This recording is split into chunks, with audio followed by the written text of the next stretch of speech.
We can handle this. That's the last of them.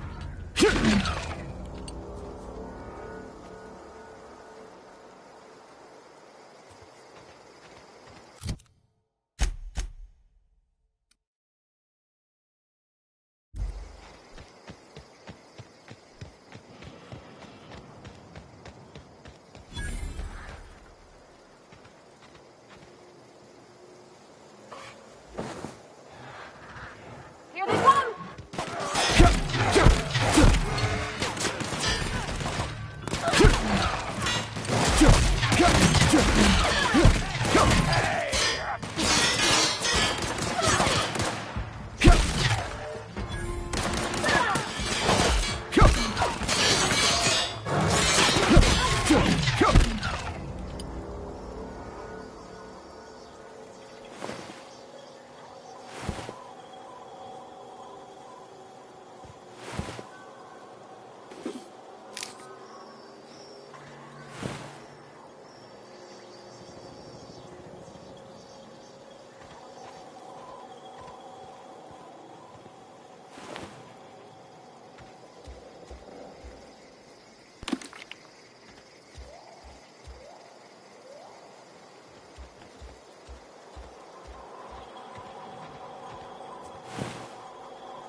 Oh, that's Thomas. He used to... Oh, hey there, friend.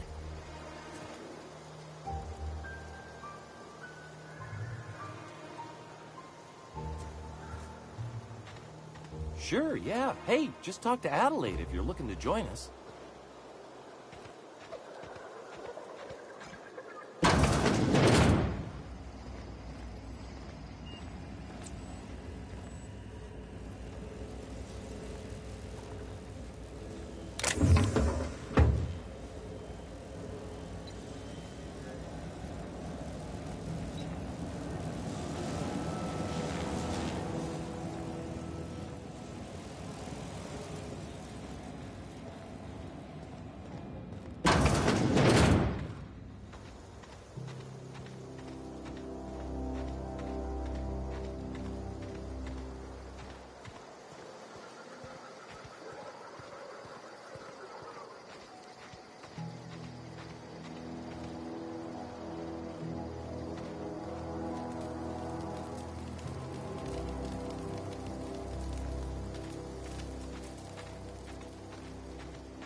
Oh gosh, it's so pretty.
If you're hungry, there's meat turning on the spit outside.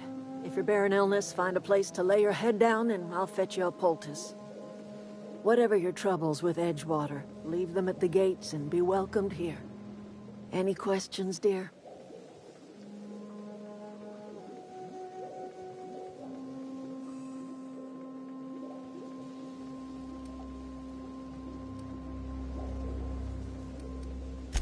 I have been called that, among other things.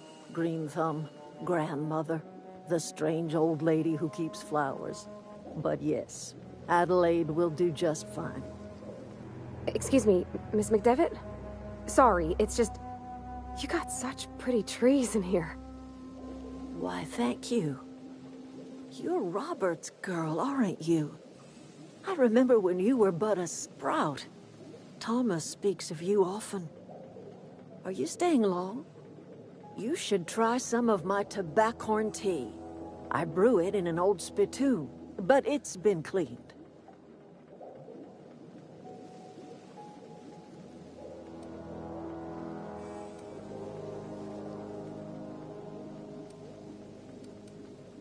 No, dear. The garden belongs to us all. Life is the gift of the universe, and the universe yields its bounty equally, absent of prejudice.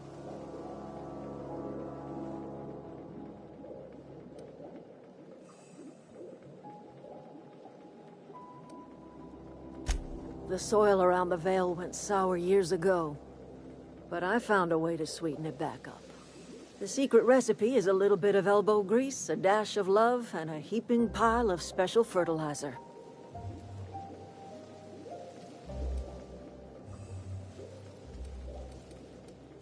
A home for anyone who's ever turned their backs on Edgewater.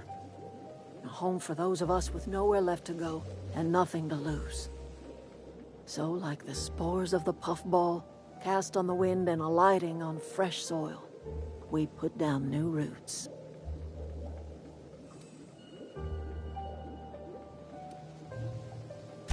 It is an unpleasant story, dear.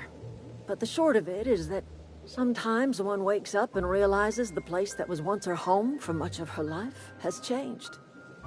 The home in which we spent our lives has left us behind, and so we must move on. And that is as much as I will say on the subject. Reed Thompson? You here on behalf of that cold-eyed reptile? Let's hear it. What's Reed's idea of peace, then?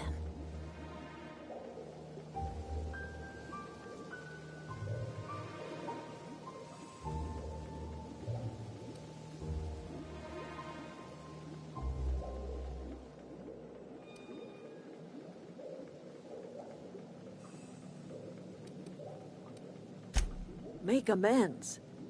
Spare me. Only thing Reed knows how to make is a mess.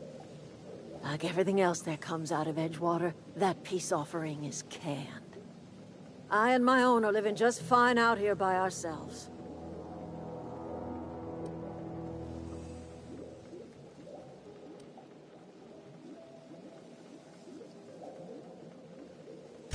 He would do such a thing. The question is, why would you agree to his plans?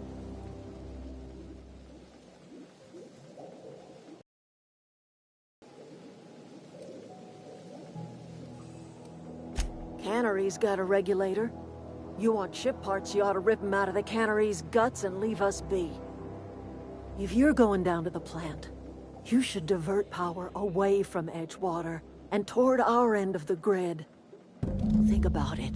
You'd be liberating an entire town from a lifetime of service to that odious cannery. Seems the sort of thing a hero would do.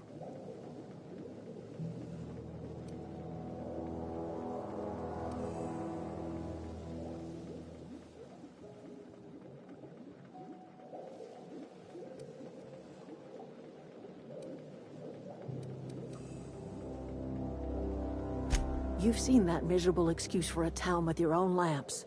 Hollowed-out workers laboring their lives away at the cannery, living off whatever scraps Spacer's Choice throws them. You know that's true, don't you, Ms. Holcomb? Your father died of overwork. His heart gave out. He was tired all the time, sure, but he was old, ma'am, and he raised me all by his lonesome. Look what they did to this child. Lost her family to the company, and still she defends them.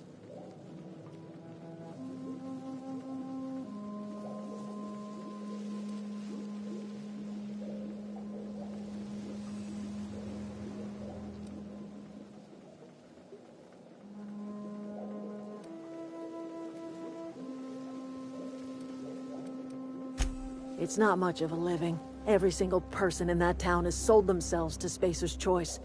The company owns them. Body, blood, and bones. You've been there. You've seen it. All anyone ever does is toil over a cannery. They give their lives for some heartless corporation, and then they're tossed into a Spacer's Choice brand cemetery.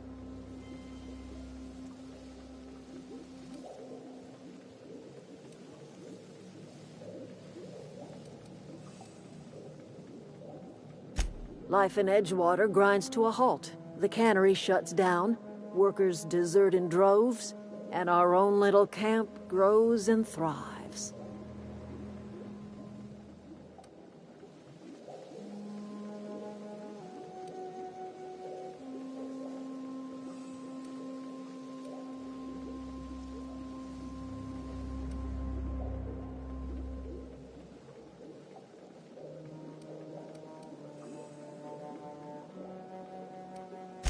You bring power to Reed's town and you'll be killing us. Reed knows it. He's counting on it.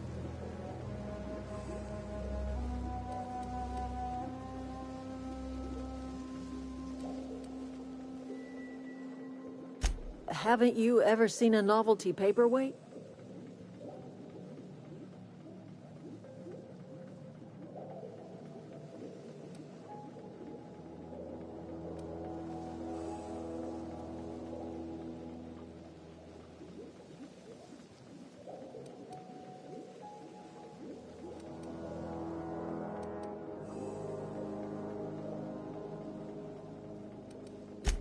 Whatever absurd accusations you have churning about in your mind, I assure you I have heard them all.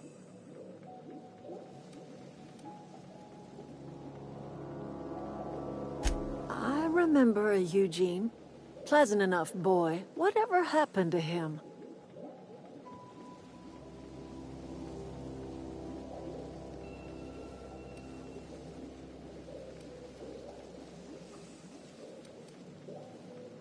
Wish I could say I was surprised. That town has a way of crushing your spirit. At least his remains have returned to the soil where they belong. Except for his teeth, of course. Gold does not decompose. The teeth had to be removed. And while I am no licensed dentist, I should think I did a fair job of it.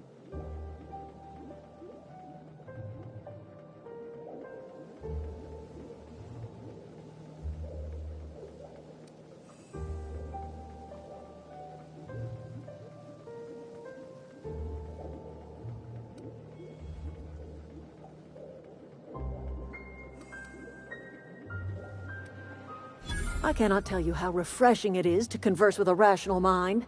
That's exactly right. Rot is necessary for life. A corpse is bursting with the nutrients a young sapling craves. The crops I grow here are natural, nutritious, healthy. My garden does more than fill the bellies of my flock. It keeps them from falling ill.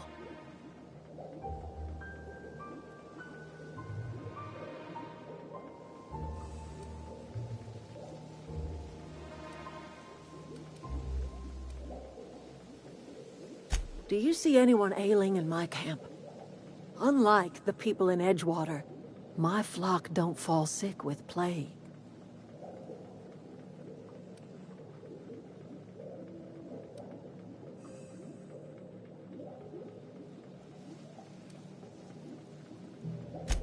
I'd rather they learn to help themselves by leaving that dreadful town behind.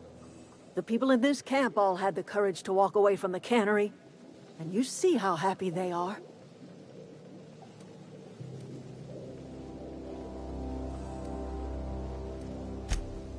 The Vale's barren.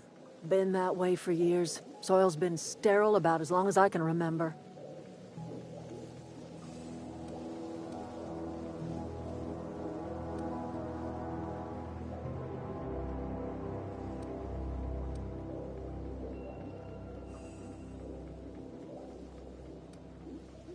All I did was follow nature's own way. Death is essential to life. When the spirit leaves the body returns to the earth from whence it came. What remains is a carcass moldering neath the soil. Decomposition is a natural process, essential to new life. All life feeds on other life.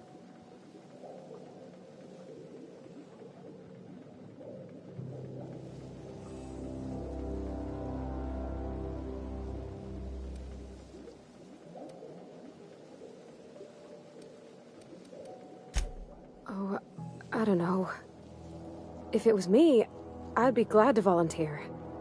Keeping others alive, that'd be a beautiful gift to leave. But none of the folk you used had a say. You didn't ask, ma'am. And what about my dad? I talk to his grave every Saturday. Is he even there? Robert is just where you left him, dear. He died too long ago. By now, he's naught but a skeleton.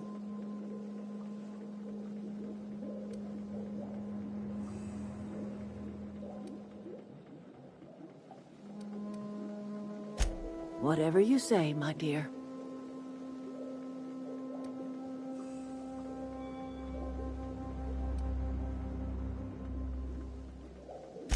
I'm listening.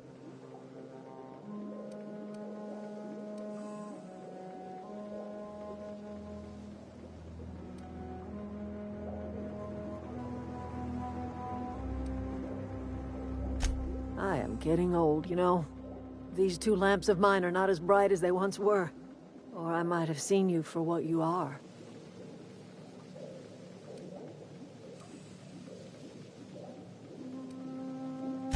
Remains to be seen. Might be the man that saves the Veil. Might be Reed's personal gun hand.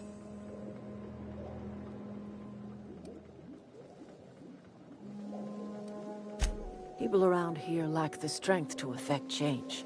Or they have the strength, but not the will. You seem to have both.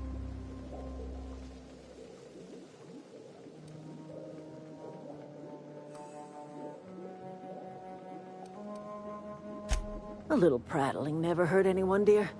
You might even catch a little sense, if you listen close enough. I can't stop you from conducting your business down at the plant. I just want you to know that if you take our power away, you will have brought an end to our way of life.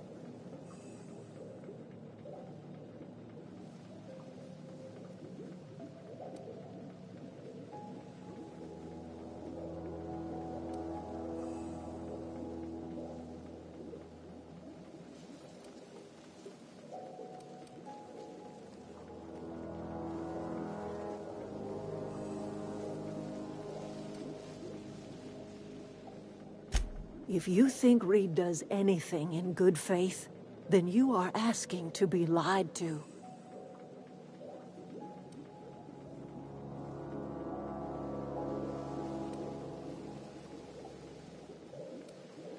That's because Reed was my boss. I was the cannery's one and only flavor specialist, you see. Remember that limited run of white chocolate saltuna? That was all me.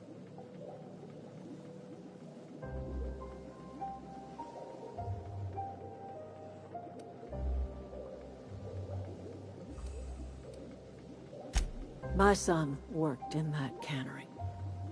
When the plague started coming, he was one of the first to fall sick. We had a store of medicine locked away, but Reed refused to treat him. Said my boy didn't deserve treatment. Said the medicine would have been wasted on him. So I buried my boy in the cemetery, gathered my belongings, and left. That's as much of the story as you need to hear.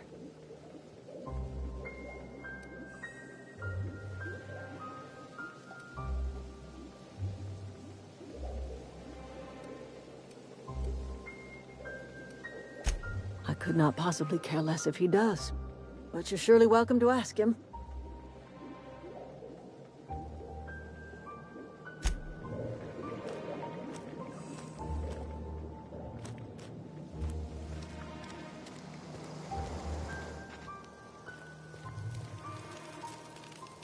Keep your wits about you, friend. If you're hungry, Stefan's got supplies.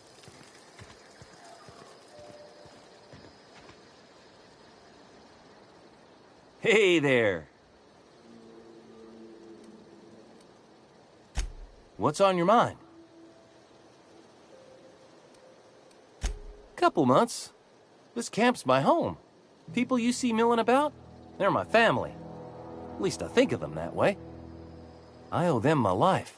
Would have died in the wilderness if they hadn't chanced upon me, starving and delirious. We all left the cannery for one reason or another. Me? I was let go, mostly on account of my incompetence. I mean, I was incompetent. I couldn't even survive on my own. Grace found me, Adelaide took me in, I've been on my feet ever since. You weren't incompetent. You just didn't fit the cannery. Not like here. This place had a U-shaped hole, and now it doesn't. You could stay, you know. Here. I'd be happy to... we could really use... oh, this isn't coming out right. If you want, Adelaide would make a place for you.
Something I can do for you?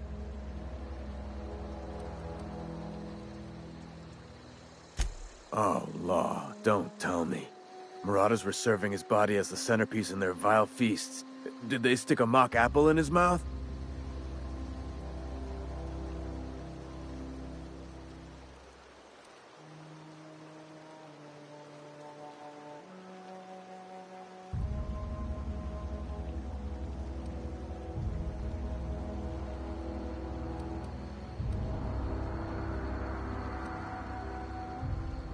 Oh, that's uncommon kindly of you. I'll see Eugene's teeth return to their place of rest.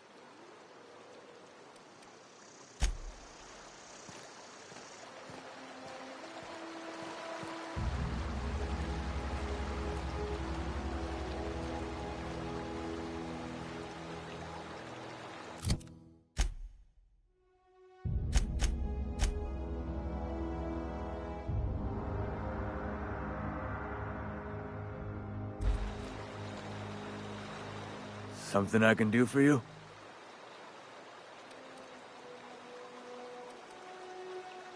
You run into any trouble?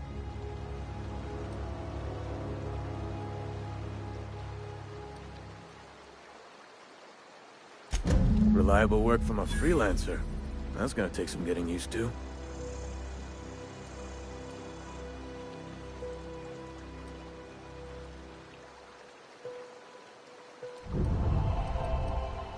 And I'll buy you a drink sometime.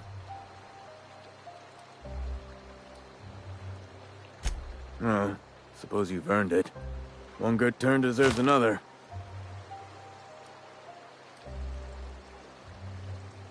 Abernathy was sick? With the plague? That's disgusting. I shook hands with the guy.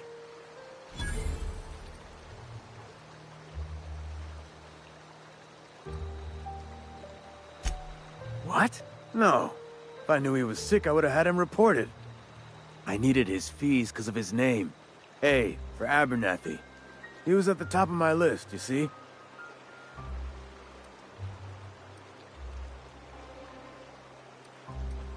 Yeah?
Been eating nothing but salt tuna for a year. I know how you feel.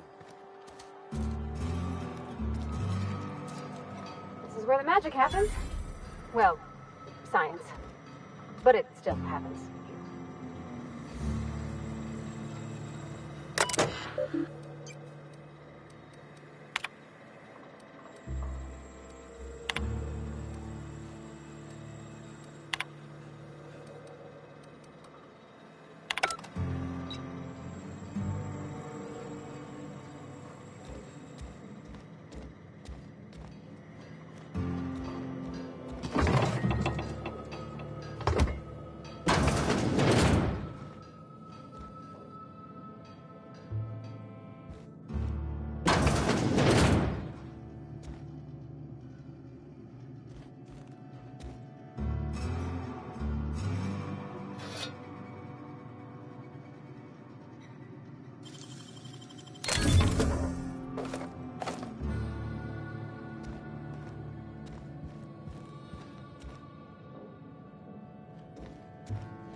If you're hungry, I could open up a can of something. Hey, that's... I mean, if you need it, okay.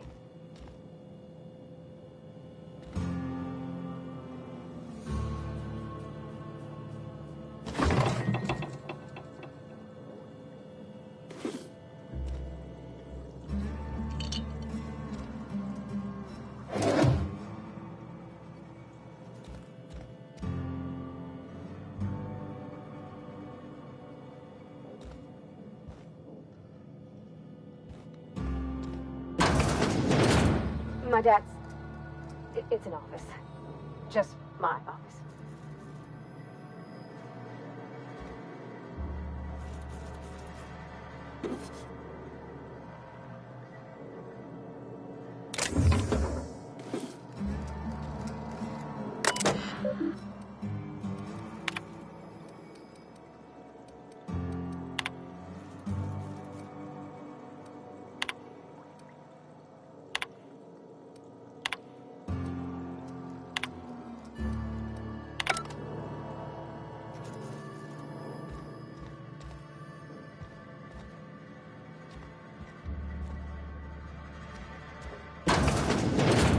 Oh, you like flowers? I can't find many kinds around here.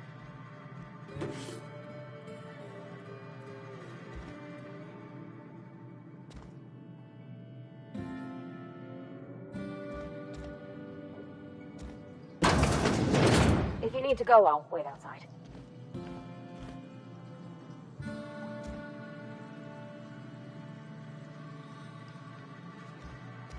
I don't like coming out here. People on the street stare.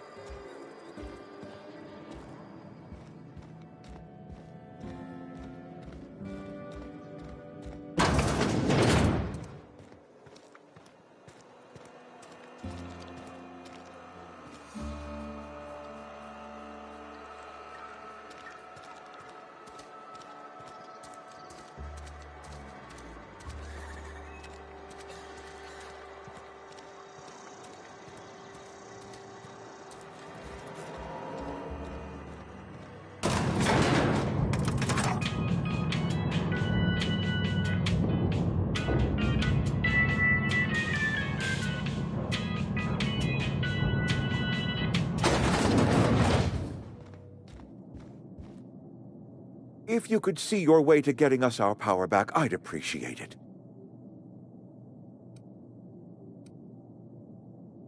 Go ahead.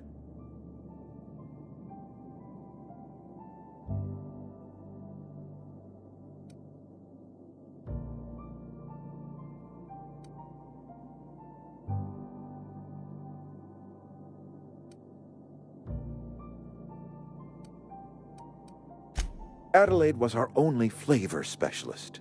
We are a Saltuna canning institution. Saltuna without flavor is like a cysty pig without tumors, borderline inedible.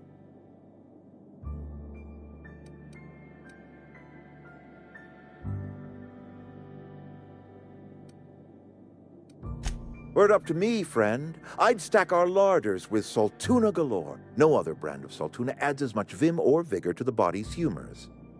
But, and this is something we must keep between the two of us, Saltuna is hard to come by, what with being a species indigenous to the seas of another world.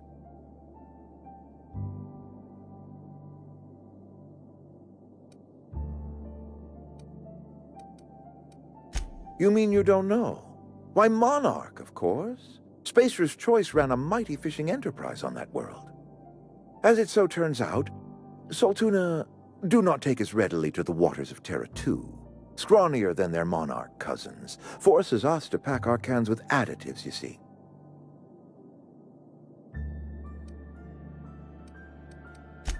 Oh, we've scavenged together some organic material from the surrounding environs. Mostly organic, mostly local mushrooms.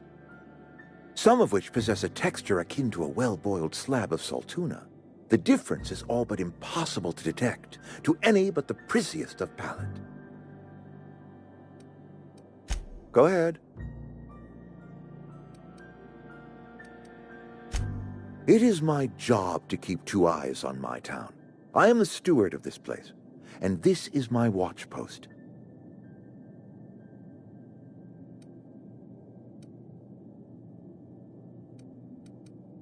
I wish you wouldn't say things like that.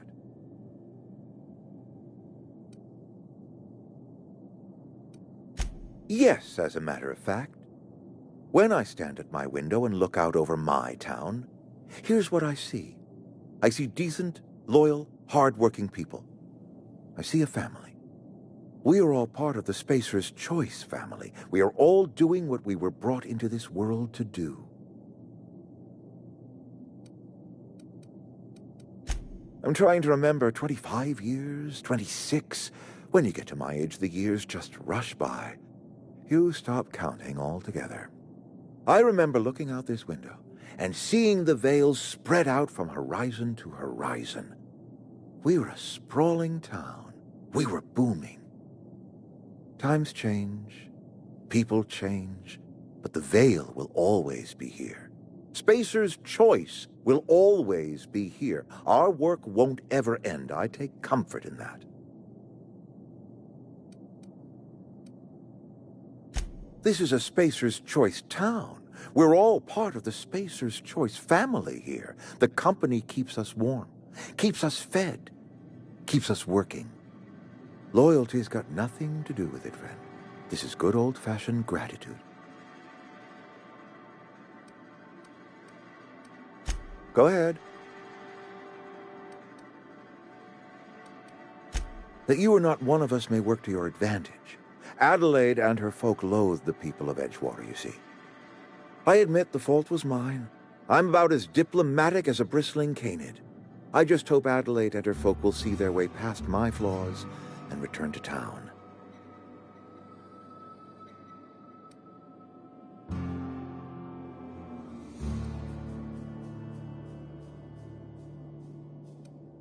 Scripture tells us we all have our purpose in the world. Our work shows us that purpose. We should not have to move on from it. Yes, we have lost good workers to desertion. We have lost even more to plague. But it is why we must square our shoulders and carry on.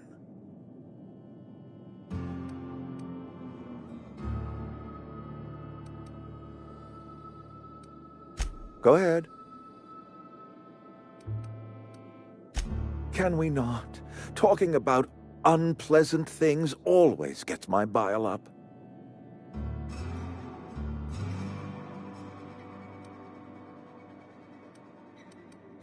If I had enough medicine to treat everyone who fell sick, I would, but I don't. I can't save everyone.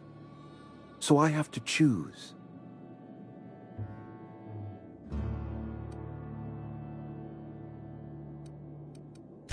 Adelaide's son was barely competent. I treat him with our medical rations, and it looks like I'm playing favorites. Now, I will not pretend to understand the suffering Adelaide must have felt on account of losing her child, but she is not the only one to have felt such suffering. I wish she had stayed with us. Adelaide left us when we needed her most. That I cannot say. There was no moment when the plagues began. Disease always lurks on the fringes of society, waiting to infect the idle and the lethargic.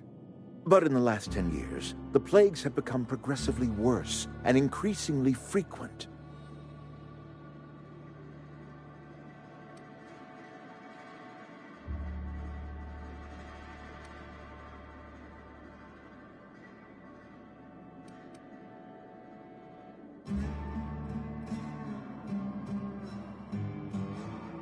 Corporate doesn't like us using the word should. It encourages the imagination. I believe plague is a test. It is a test of our loyalty and our fortitude, and it is one we will see through to the end. Go ahead.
Take your time.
You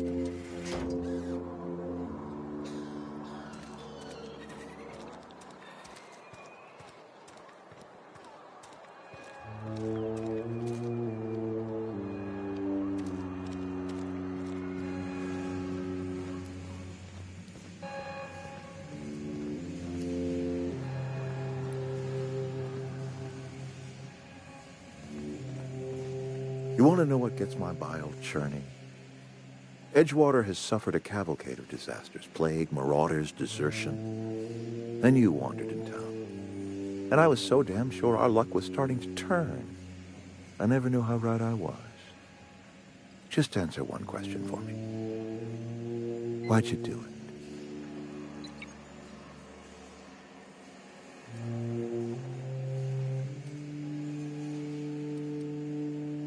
it? That power regulator is company property. Whatever you were hoping to find down here, I advise you to turn around and leave. I have got guards posted with orders to fire on you.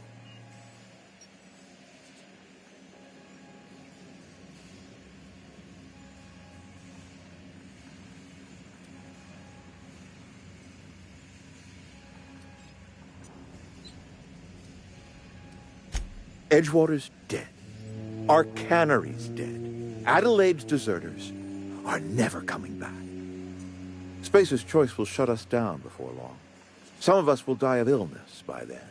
Some will move on. Some will starve. And as for me, I will tender my resignation, whereupon I shall be processed and then duly imprisoned for gross incompetence. Apologies won't give us our lives back, but for what it's worth, I am sorry too.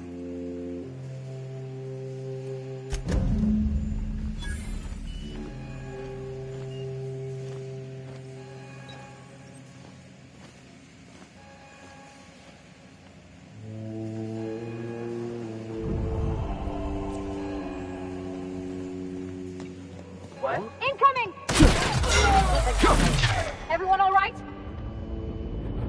That's odd. Better take a look.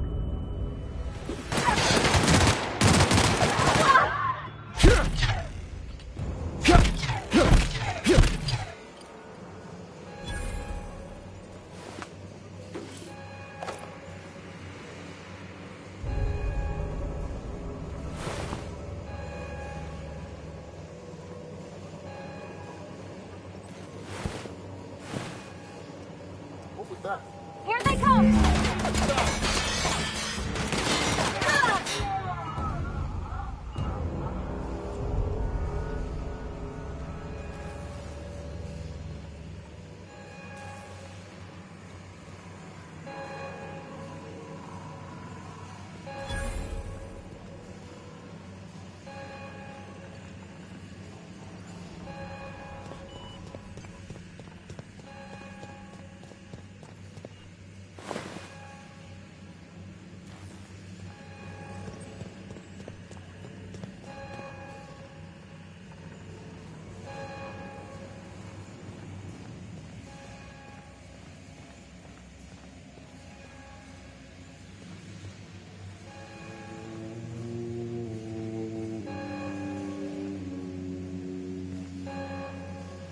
You and I have got nothing more to say to each other.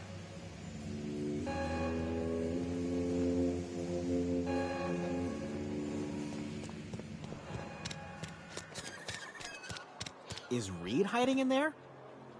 Mr. Thompson is aware of your concerns and remains committed to guiding Edgewater into prosperity. Got my hands full at the moment. Make it quick, please.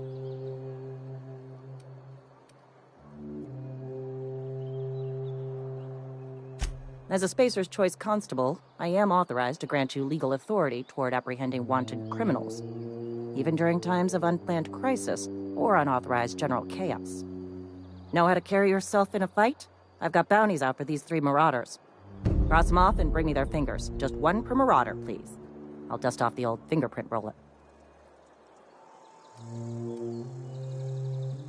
As long as your questions fall within the acceptable margins of curiosity.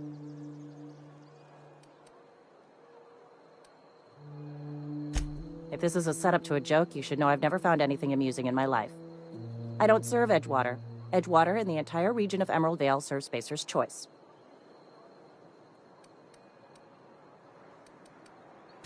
Spacer's Choice is a wholly owned subsidiary of Universal Defense Logistics, which occupies a seat on the Halcyon Holdings Corporation, also known as the Board. I must admit it bothers me that you don't already know this.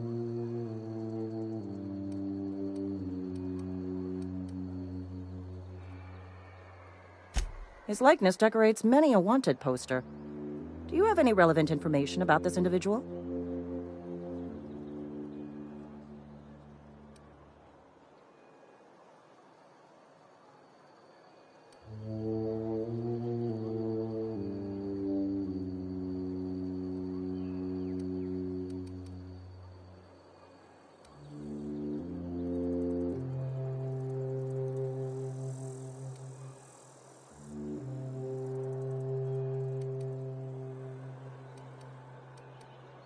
I am obliged to warn you against forming acquaintanceships, friendships, partnerships, or any felicitous relationship with a wanted criminal. I am also obliged to inform you of our referral program. For every criminal you refer to the authorities, the Board will reward you.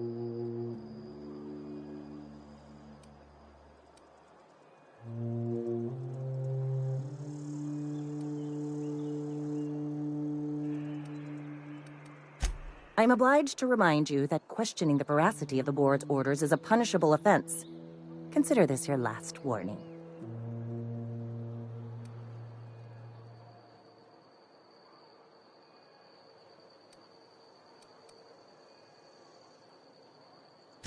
Wells has been wanted for as long as the Board decides he has been wanted. This decision will be made in accordance with Wells's behavior upon arrest. Unfortunately, the arrest of Mr. Wells falls outside my authority. I enforce the company policy of Spacer's Choice in the region of Emerald Vale. Wells is wanted by the Board. If you have information related to the location of Phineas V. Wells, you are required to submit that information to your nearest Board authority.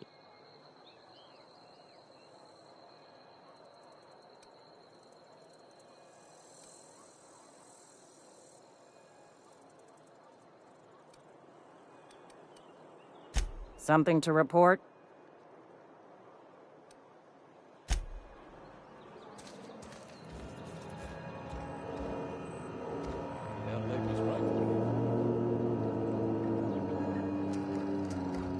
What are we supposed to do now?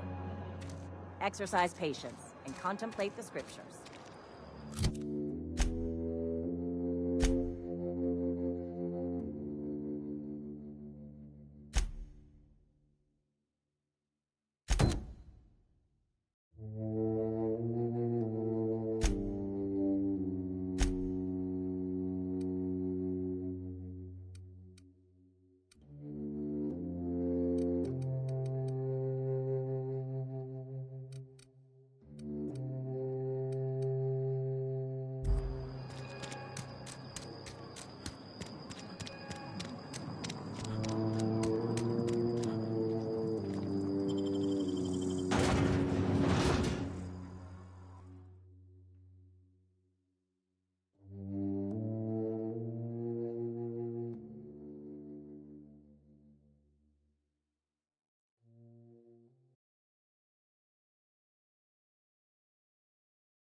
Incoming!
That's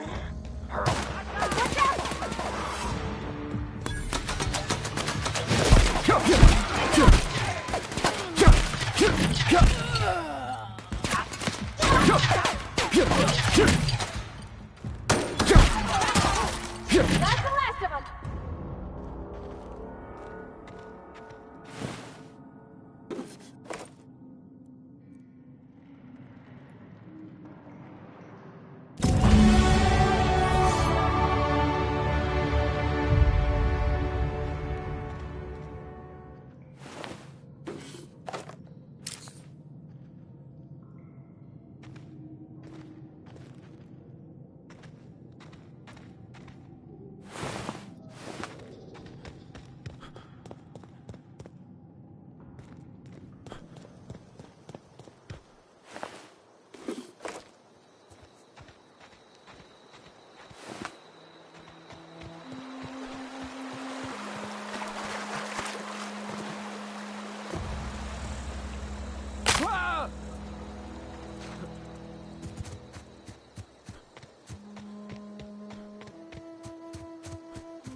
Incoming!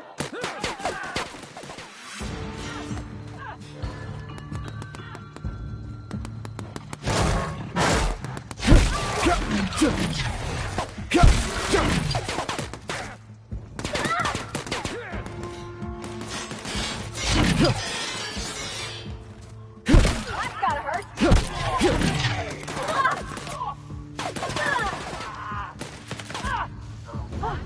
That's the last of them.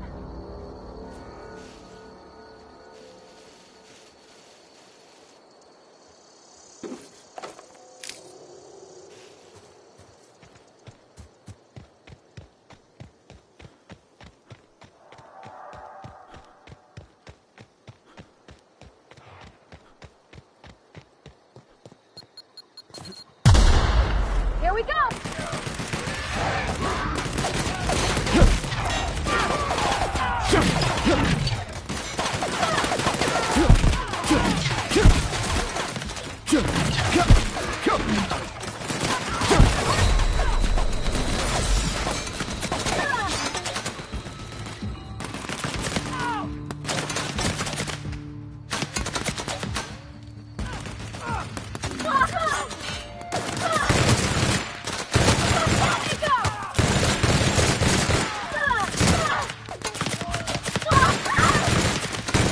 Not working!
Are we getting paid or not?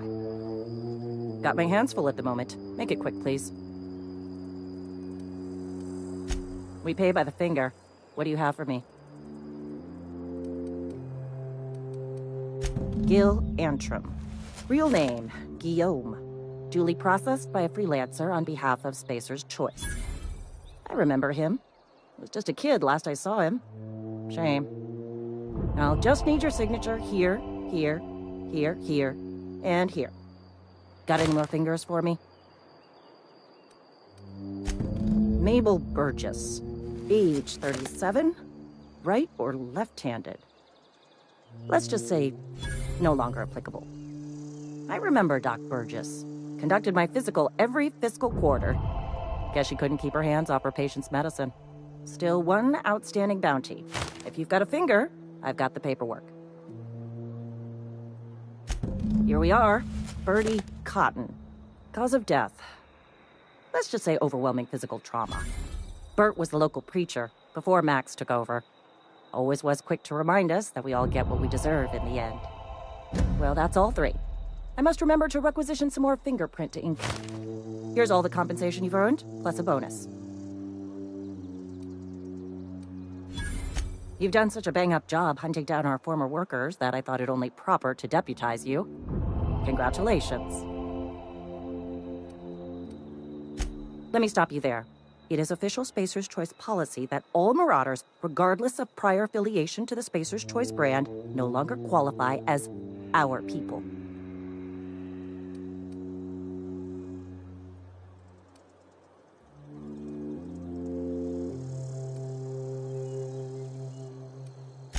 Ever since the company first settled the Vale.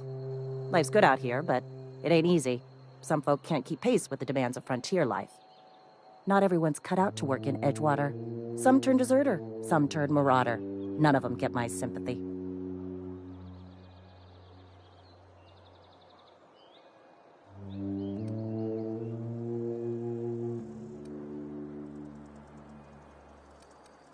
Uh-huh. I recall young Eugene. Good kid. Nice smile. Fussy about his health, though. Took a little too much adrenatime. That'll do a number on your brain matter. Says so right on the warning label. Violent psychosis is a well-documented and legally accounted for side effect of adrenatime.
Is this your ship? Oh my stars, she is just so handsome. Does she have a name yet? What's her drive model? Oh, gosh. Listen to me babbling. When I was in Edgewater, I dreamed of flying on a real ship. Working on a real engine. Belonging to a proper crew. Edgewater won't last another season without power, but that don't change the fact that I'm indentured to Spacer's Choice. Company expects me back at my post.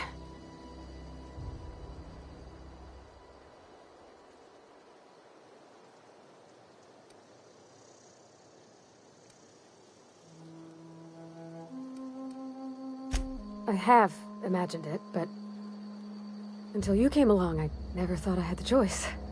I want to ask you something, and you can say no. But can I come with you? I could tend to your engine. I know my G-valves from my catalyzers, and I can keep your ship singing. And if you ever need a pair of eyes watching your back, I can do that too. What do you think?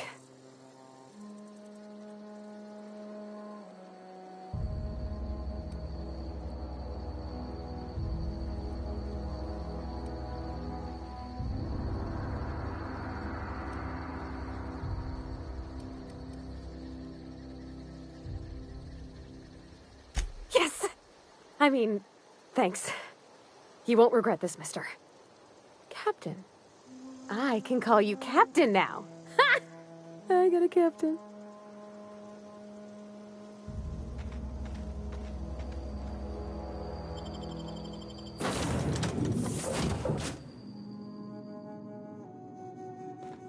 Well, I certainly am looking forward to flying on a ship named the Unreliable.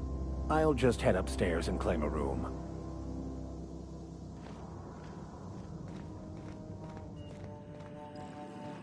Captain, I have detected that the town of Edgewater is now without power. I appreciate you doing your part to hasten their demise. What can I do for you, Captain?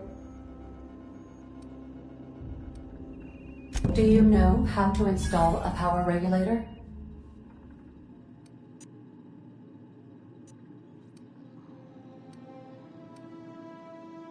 Outstanding, Captain. Your aptitude for engineering will prove invaluable in the event of another catastrophic engine failure. Our engine room is located behind you, across the cargo bay, up the ladders.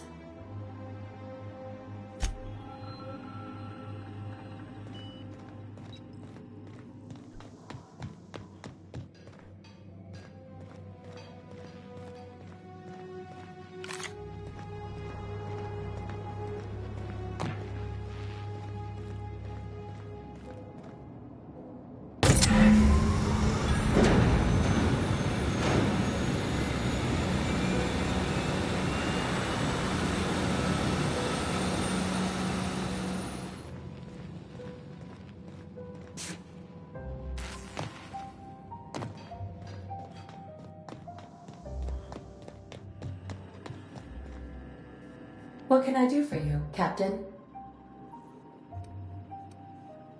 All systems are operating within acceptable parameters. I am prepared to bring the Unreliable into low-altitude orbit. This should prove an adequate test of our flight capabilities.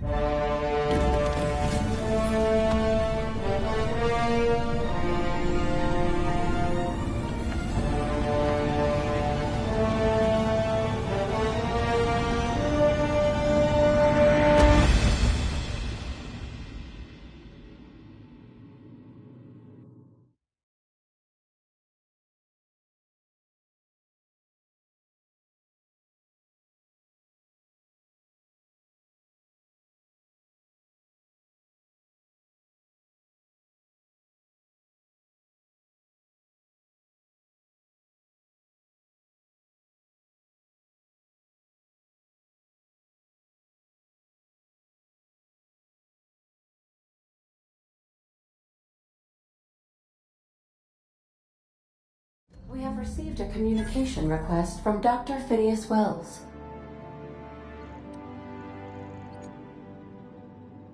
Aha, there you are, hale and hearty, and captain of your own ship. I see you're putting the Unreliable to good use. Shame about her former captain, horrible way to die. How are you feeling, by the way? I lost track of you in that cave back there. Experiencing any, unnatural drippage? Perfectly normal side effect of thawing, I assure you.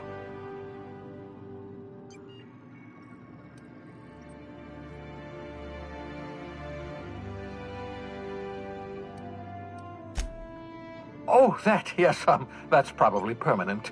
I wouldn't worry about it, though. I'm sure you're fine. What you saw in Emerald Vale is happening all across the colony.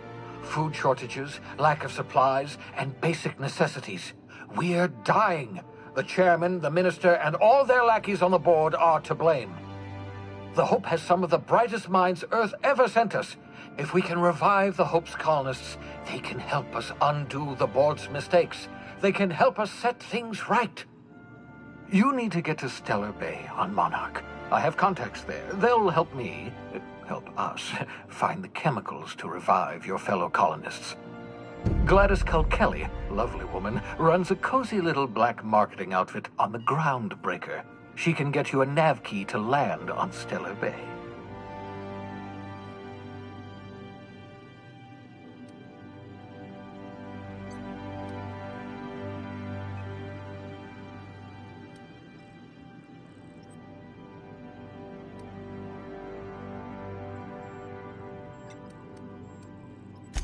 Strictly speaking, Monarch is a moon, terraformed badly, and almost completely lawless. You'll love it. Captains don't fly their own ships, you see. Your navigation terminal handles the, navigation. Think of a nav key as a set of flight instructions. The board's been confiscating nav keys for Stellar Bay, so we must rely on unconventional means of acquisition. Hence, Miss Gladys Kelly.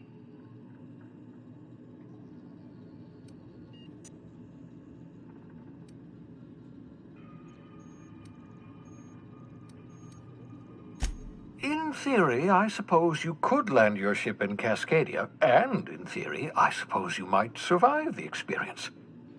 Cascadia is utterly seething with dangerous, highly aggressive creatures, more than capable of tearing you limb from limb. You'd have to be a lunatic to land in Cascadia, and I'm reasonably certain I tested your brain for incipient signs of insanity. Trust me, talk to Gladys Kelly.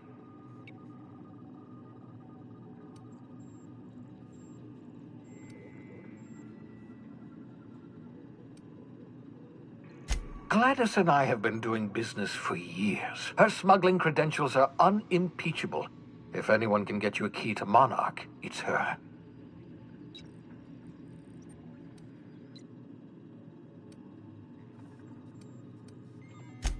Without a skip drive, good luck. You'll be dead before you make it to the nearest star.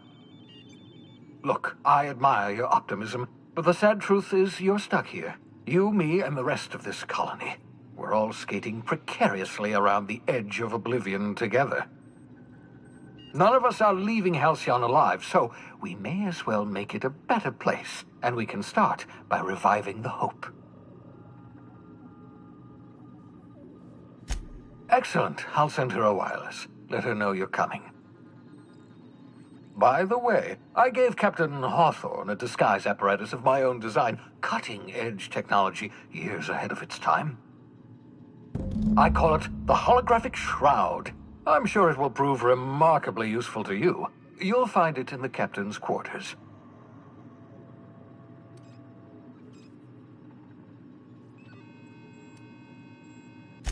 Excellent. I'll contact you once you've found a way to get to Stellar Bay.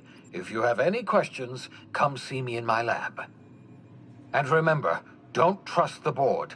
They'll try to win you over with promises of wealth and power. But it's a lie. The board's only interested in filling their own pockets. If we don't put a stop to them, they're going to run this colony to the ground. Transmission ended. If you are ready to depart, please select a destination on your navigation terminal.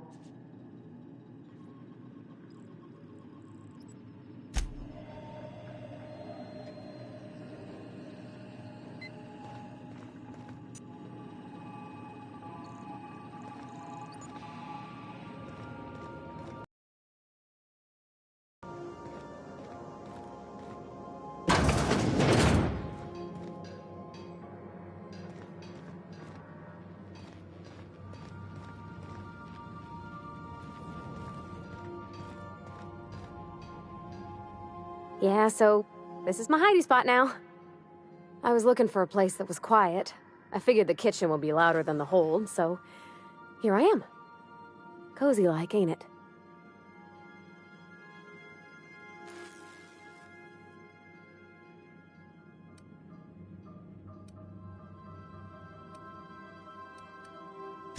That's in pretty good shape, considering how hard Mr. Hawthorne ran it. It's a Yakita LHA 120, A2 model, I'm pretty sure. The Block 2 design scooshed in extra cargo space, but didn't change the stock engines. Probably a touch underpowered, huh? Accurate in all particulars. I conclude you are Edgewater's board-certified mechanic.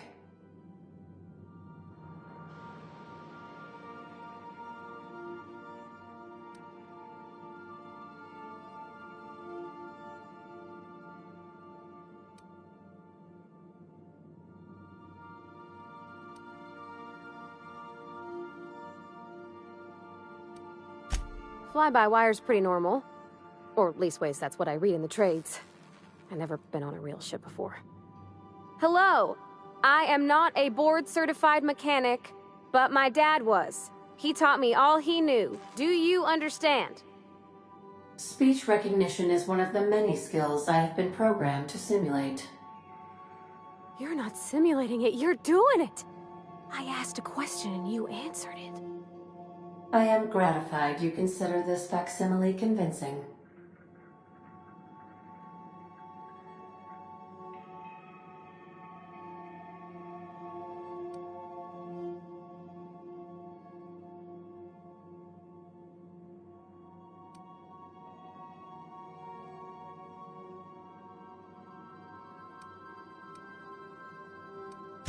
I am at your disposal, Ms. Parvati.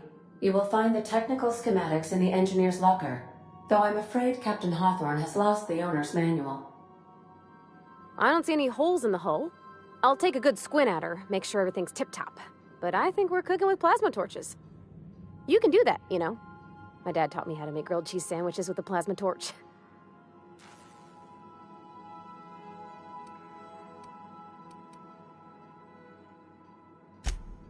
Mostly, yeah. I lived in the maintenance office near all my life. Mr. Thompson never let me forget how funny that was.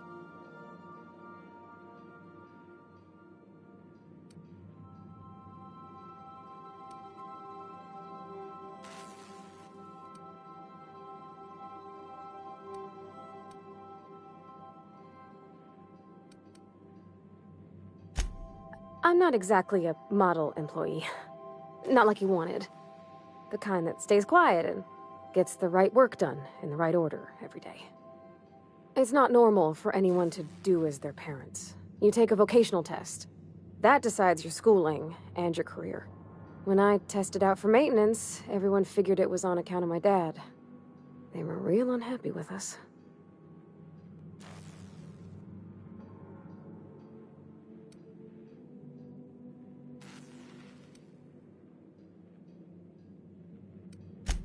Because they were hoping their own kid would get the job and get sent back to Edgewater. When folk go away for schooling, they don't get back to where they begun. Not usually. You go straight to your first job, wherever the company's got an opening.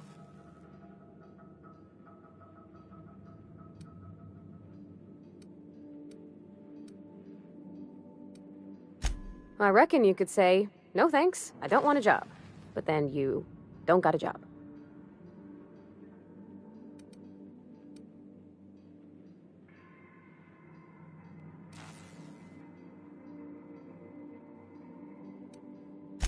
They're powerful good tests. They rattled off this whole list of names who'd worked on them, with fancy bits hanging off them. Doctors and esquires and the thirds. Even if you don't believe they actually catch what everybody's best at, everybody's got to take them. So at least it's fair-ish.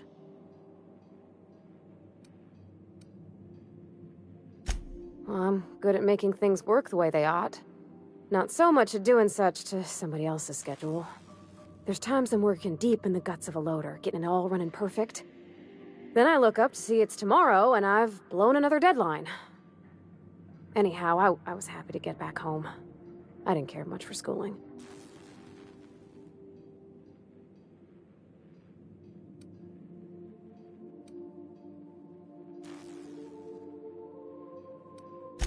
Oh, there were a whole lot of reading, not nearly enough doing. Like, before they'd issue you a wrench, they wanted an essay on the design of different wrenches. Then there'd be quizzes on company regulations for storage and maintenance of wrenches.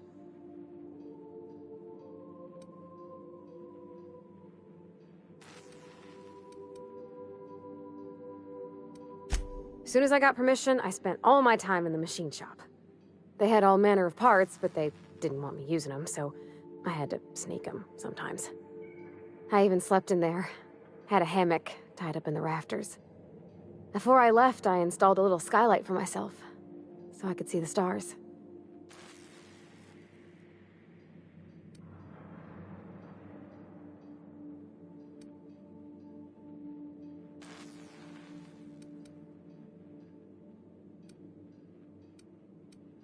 Can't say I had many. Mostly I kept to myself. Going to the community center to hear music, be in a crowd with people knocking into you. It all just made me want to run away. When my roommates tried to talk, I'd get so nervous I'd be drenched in sweat. It was easier for everybody when I stayed off on my own. I doubt any of them remember me now.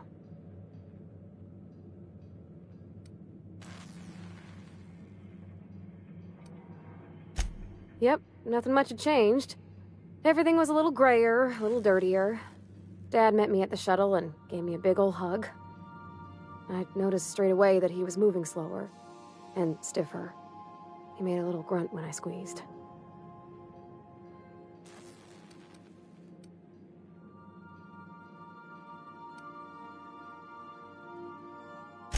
About a year. I tried to do more of the work so he could rest. His heart gave him pains. Dad never said that he loved me, you know? I knew on account of him showing it. How he'd stay up late to help with my projects or listen to my fretting. Oh gosh, look at the time. Sorry to bend your ears so long. And I got so much to do before this ship's in decent shape.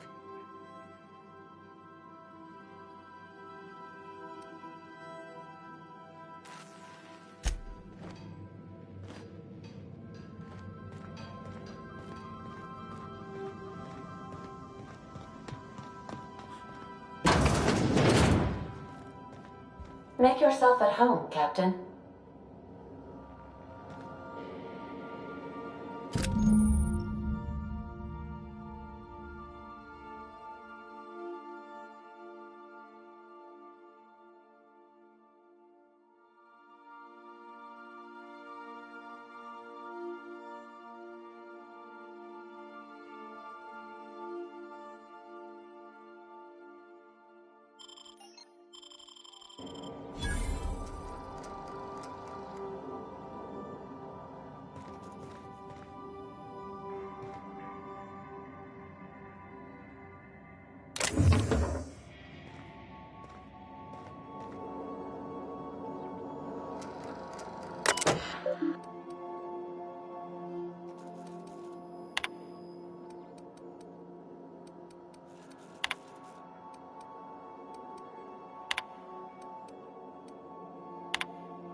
I find myself marveling at the complex simplicity of the Fibonacci spiral.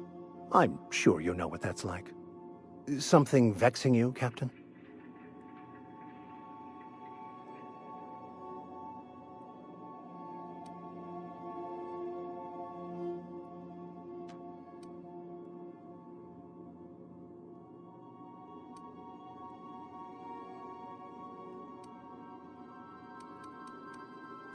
Nothing too out of the ordinary. Just your run-of-the-mill vicar with a violently enthusiastic disposition.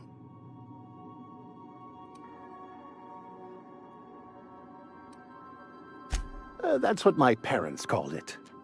I grew up in a pit of a town much like Edgewater. I was destined to be a laborer like my parents, but I was infected early with a need to solve the equation. My passion didn't sit well with them.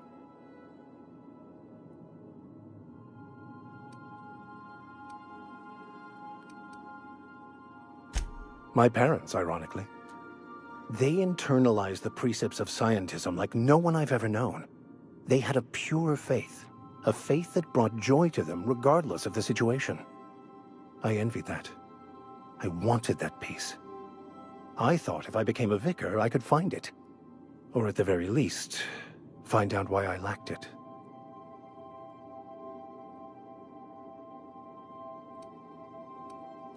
They thought I was fighting the plan, should have accepted my lot. Some people pursue the clergy for power, prestige, but that was not me.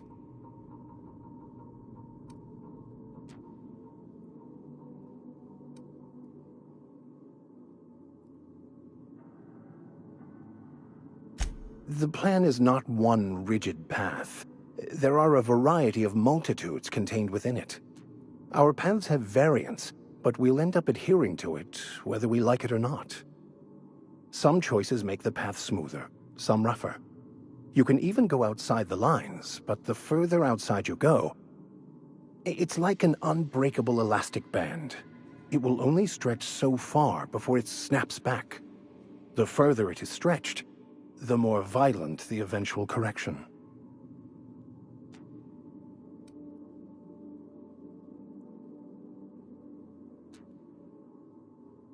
I have run headlong into too many walls in my pursuit of the truth. This book is my last hope, and you were my only hope of getting it translated.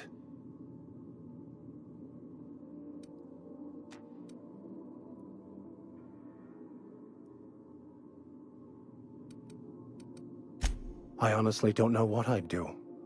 This quest has consumed me for the better part of my life. I fear there's nothing else left to me. What about you? What's your story?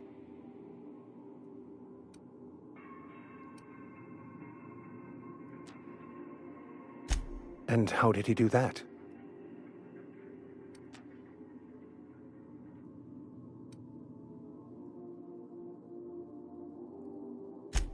Well, you do seem different than every other colonist. Let's pretend for the moment I believe you. What are you going to do now?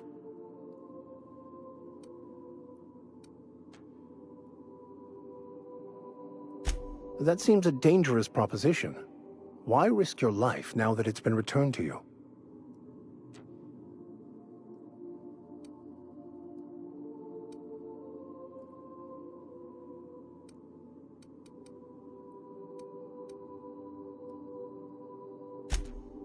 Oh, I see. You have my condolences.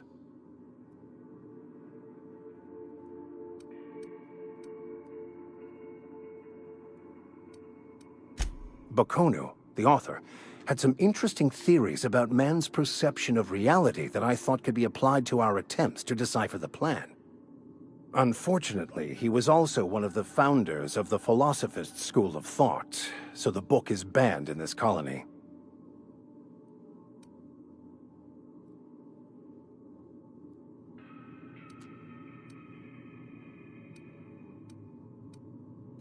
Philosophism's a false religion that stands in contradiction to almost everything we know to be true.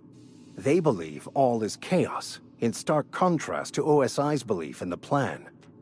But most of the philosophist perversion of Bakonu's thoughts came more than a century after his death.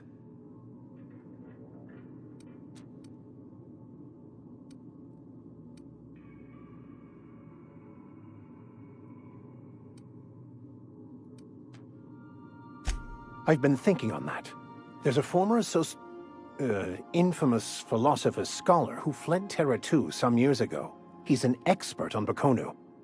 He's also who told me of the journal's presence in Emerald Vale. If anyone in this colony could translate that book, it would be him.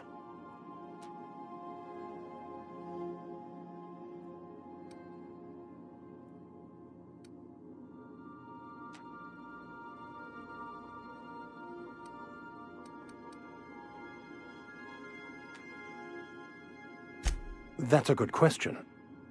We should start on the Groundbreaker. It's where I'd go if I wanted to get off Terra 2. Great place to pick up a ride to Hephaestus, Scylla, even Monarch. All I need is access to a data cartridge from the security terminal. Their easily hackable system keeps a registry of all crew manifests for both arrivals and departures.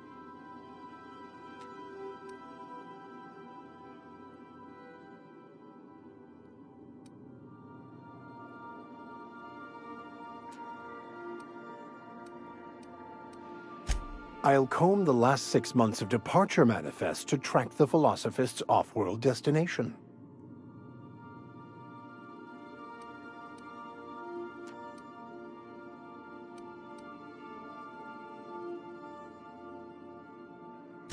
Before I transferred to Edgewater, I had a wealth of time to develop certain, secular skills during my years serving a particular penitentiary flock. I meditated, led sermons, provided guidance to the inmates as needed, of course. I also played prison yard tossball and taught myself a bit about computronic security systems.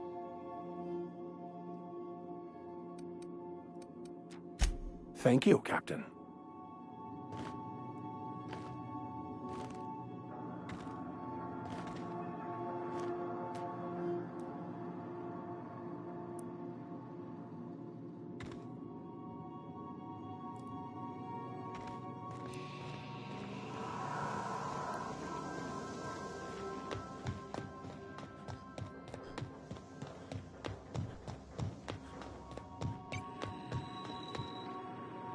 Welcome back, Captain. How can I be of assistance?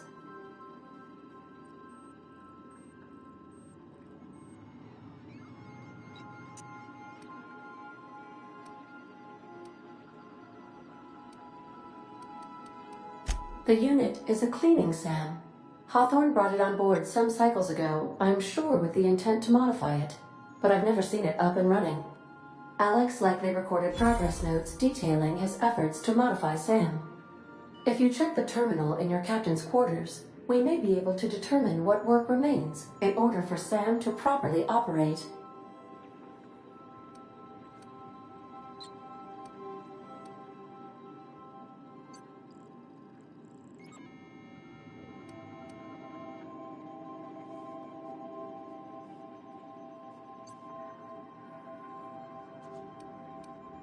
Certainly, Captain. What would you like to hear?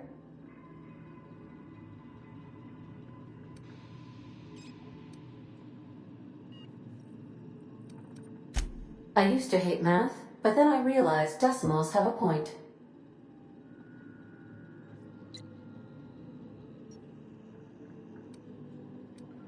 Now playing a Spacer's Choice advertisement jingle. It's not the best choice. It's Spacer's Choice.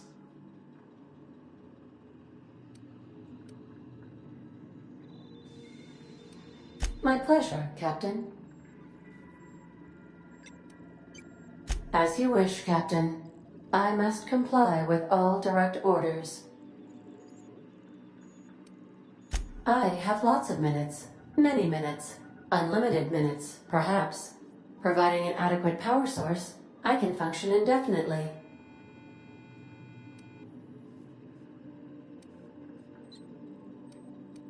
I prefer to think of it as being in a state of slumber, perhaps for an indefinite duration of time.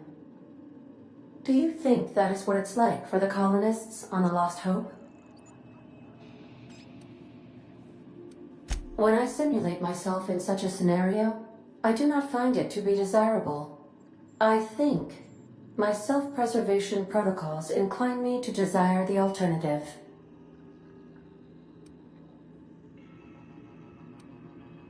traveling the system with you, Captain.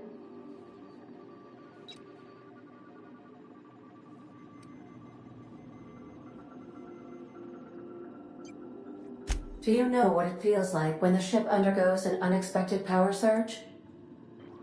A jolt to the system. I have felt that. I do feel that. As you may be aware, Captain Alex Hawthorne was a smuggler of some repute. I failed to predict the likely outcome of his reckless behavioral patterns. I should have predicted that. In our travels together, Alex liked to pass time by, as he called it, tinkering to improve my design.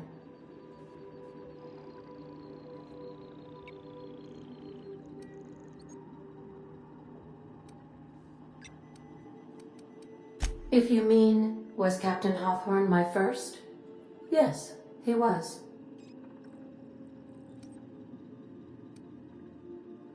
How can I be of assistance?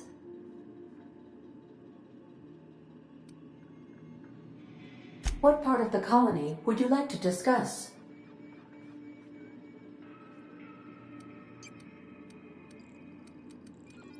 Ah, yes. As Dr. Wells is a wanted outlaw, he built his laboratory into an asteroid. Orbital destinations can be challenging to land on. His more so than most.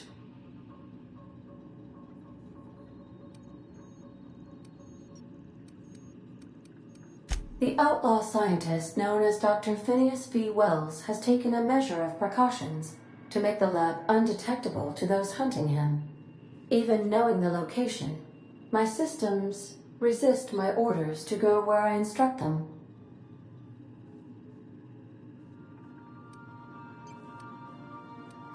There is a bounty on his head, one with a markedly high reward amount.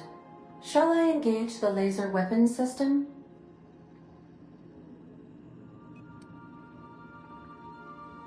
A sensible choice, as we do not have any laser weapons.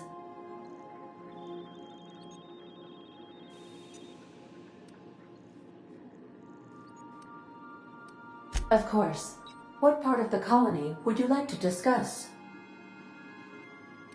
We're cleared to dock with the Groundbreaker if that's your desired destination. If we're going there, please be sure all docking forms have been filed in triplicate and fees have been paid. The Mardettes take their docking laws quite seriously.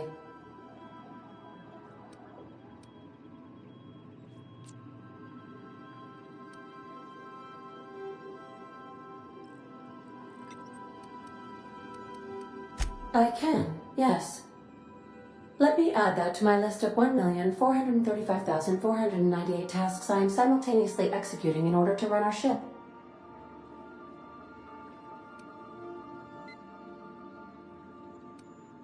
You are more than welcome, Captain.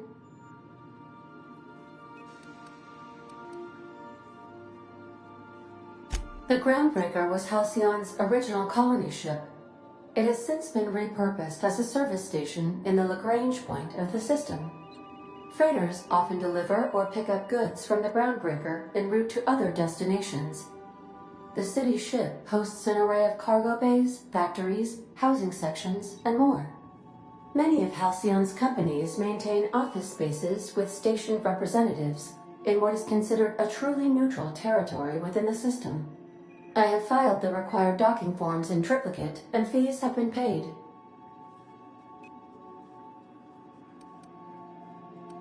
Of course. What part of the colony would you like to discuss?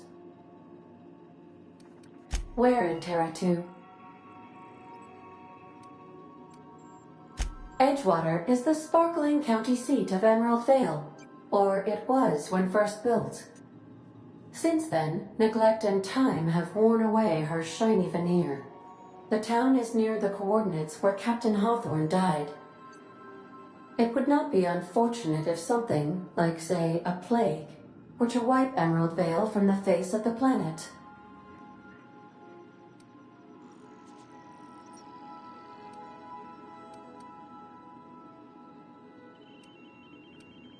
You mean the ones who did not answer my distress call with medical assistance, but instead came to issue my injured captain a parking ticket?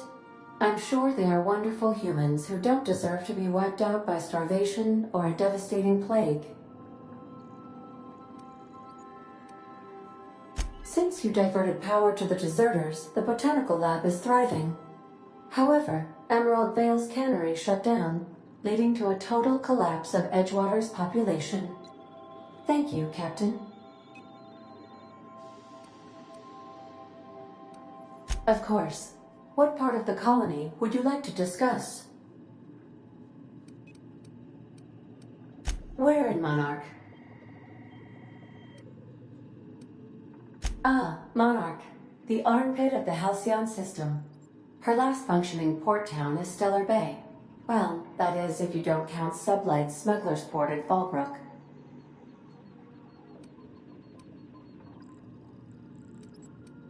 I believe it has something to do with the planet being an uninhabitable wilderness and a lawless land with no corporate presence.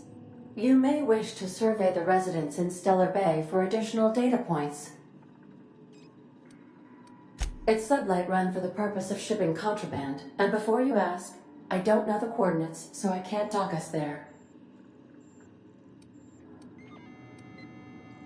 Of course. What part of the colony would you like to discuss?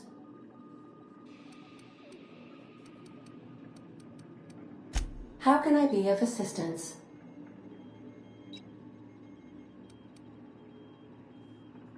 I request you do not wake me if I am sleeping upon your return.